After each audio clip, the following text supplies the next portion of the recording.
Data પ્રમાણે આજે market આપણને લીલું દેખાય છે, પરંતુ અંદર ખાને એફઆઈએ એક સેગમેન્ટમાં ભરપૂર લાલ રંગ પૂરો કર્યો છે અને તેમાં પણ રૂપિયાનો લાઈફ લો એ પડદા પાછળ આપણને કંઈક અલગ સ્ટોરી દર્શાવી રહ્યું છે. નમસ્કાર મિત્રો, માર્કેટ મૂડ 20 મે. શું આજના માર્કેટમાં નાની તેજી પાછળ અસલ જોખમને તમે સમજ્યા?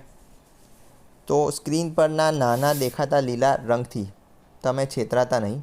આજે પડદા પાછળ વિદેશી રોકાણકારોએ ફરી મોટી વેચવાલી કરી છે અને કરન્સી માર્કેટ છેલ્લા 6 દિવસથી આપણને હચમચાવી રહ્યું છે.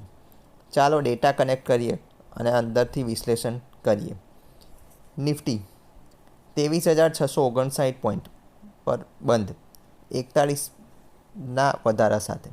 સેન્સેક્સ 75,318 પર 117 પ્લસના વધારા સાથે. વિક્સ 1.3% ઘટીને 18.44 પર આવ્યો છે.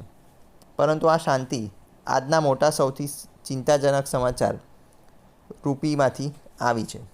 તો આપણો રૂપિયો આજના દિવસે ડોલરની સામે વધુ નબળો પડી અને 96.96ના નવા ઐતિહાસિક નવા લાઈફટાઈમ લો પર પહોંચી ગયો છે.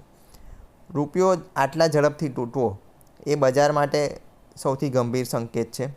કદાચ એટલે જ સ્માર્ટ મનીએ આજે માર્કેટના દરેક સેગમેન્ટમાં વેચવાલી કરી છે. એફઆઈએ કેશમાં 1,597 કરોડની વેચવાલી કરી. ઇન્ડેક્સ ઓપ્શનમાં 10,135 કરોડની બીજી વેચવાલી. Index future 964 crore.